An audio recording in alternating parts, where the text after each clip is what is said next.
All right, here we are with episode 5, Coffee with Parishioners. I am here with our parishioner and our director of religious education, Julia Mead. Julia, how are you? I'm good. How are you, Father? Good, good. Do you have your coffee? Very good. Yes. I forgot the last 2 episodes to ask my guests about coffee, so we've got it. What do you got? You've got are you a black coffee drinker, or are you a... Oh, I like it with butter. Oh, that's right. I forgot coffee with butter. Oh, Yep. yeah, that's I'm that person. Oh, that's good. That's good. I just So, got a but little... if I don't have butter, I take it black. Yeah. Oh, that's good. I just got a little bit of milk, which is I put too much milk in this time. It's a little light. So, but and tell me about your mug. I think you said Oh, earlier. yeah. So this is my Zoe mug because when she was getting ready to go off to college, and we were buying all those supplies to set her up in her dorm room, and she wanted this mug, and I'm like, well, I need one like it, so every time I drink my coffee in the morning, I can think of you. So call it my Zoe mug. So That's yep, sweet. it's all very colorful. That was kind of a trend back 5 or 6 years ago. She was going off to college. That's sweet. Well, mine has a family connection too, actually, though. It's not, it was a gift from my Aunt Gail, who passed away from cancer in my first year of seminary. But it's not my Gail mug, it's my Dan mug, because that's my name. So, Nice. yeah, so it's nice to think of Aunt Gail and pray for her soul when I drink from it. So nice to have those family connections. So, so speaking of families, so of course you do a lot of hard work for our families, and that's looked very different over these past few weeks. Yeah. So you want to share anything about what you've been able to do for our families? Well, I'm trying to keep giving them resources and ideas and things, but not to bombard them.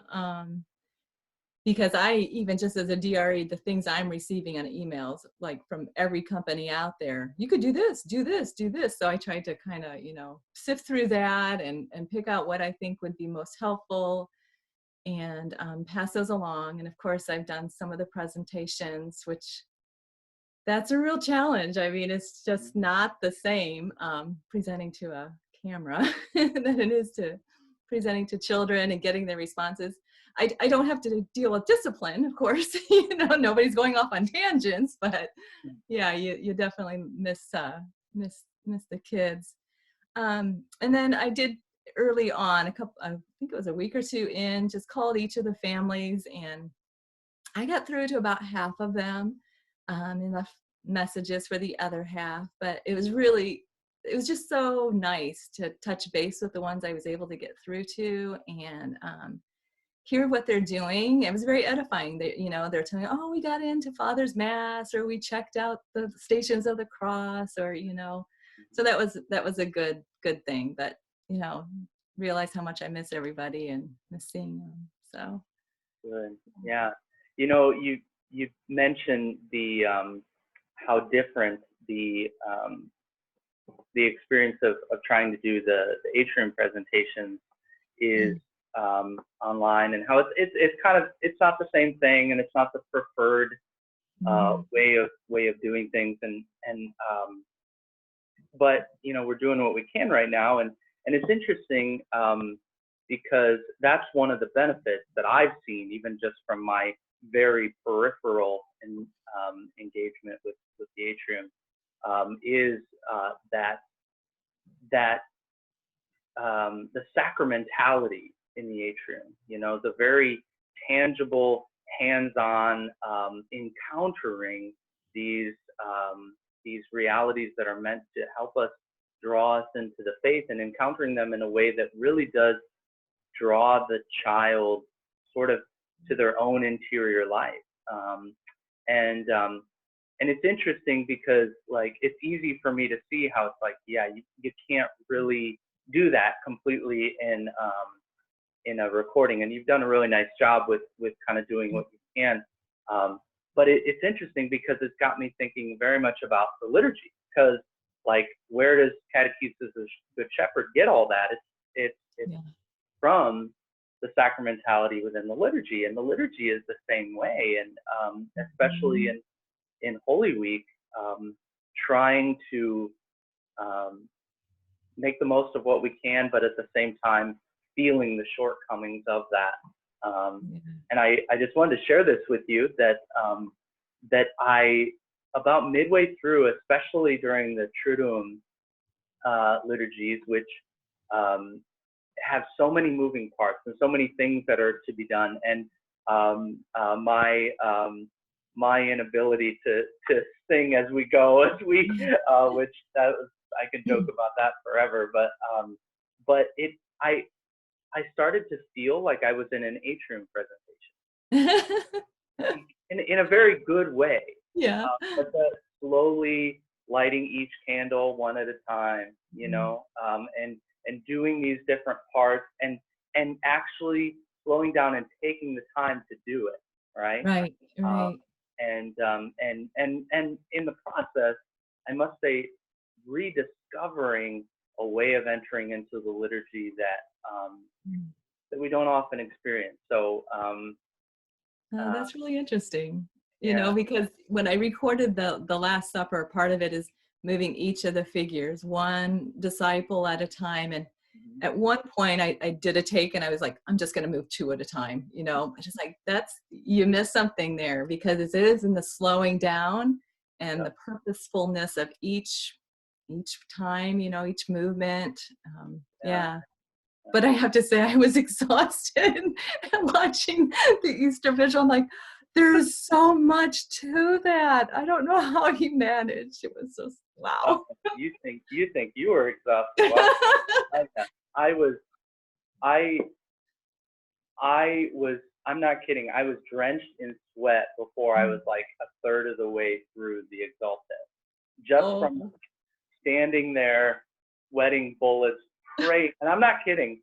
I was on screen and and it looked like I was just waiting, but I was actually praying, Lord, please don't let me burn down Park Avenue, right? Like, or That'd be bad. Please don't let the cops or the fire department pull up right now. You have to put out this fire. And funny. Anyway, so how about anything that you might want to share, just personally, in terms of things you've been able to do in this new social distancing mode of living? Maybe any special things? I'll mention two things. Well, one is Easter Vigil. I've been able to attend. I'm on my 4th Easter Vigil so far. It's like, oh, it's so awesome. But you know, you can't do that. There's only one Easter Vigil a year. Otherwise, you just go to one. But more practically, I've been able to get into gardening again, just having that time and a little bit of a desire.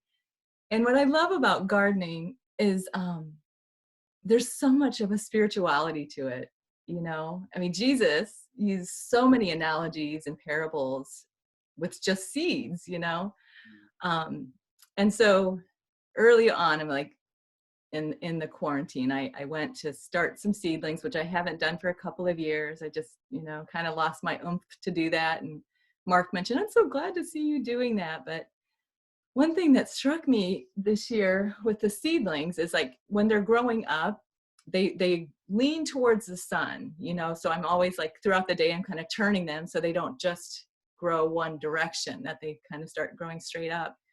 And I thought, you know, another spiritual application is that's how we should be in this time, that we're in this quarantine mode, but we should be stretching and yearning and striving towards the Lord, because we have this unprecedented amount of time and just silence and isolation, whether you're, you know, it's just your family or you're alone, that we can really strive and stretch and grow towards the Lord. You know, and then, so I'm gonna share something. This came up today, even though I'm a few days behind in my reading. This is from Divine Intimacy, and he brings up Colossians 3, where it says, "If you be risen with Christ, seek the things that are above, where Christ is sitting at the right hand of God. mind the things that are above, not the things that are upon the earth.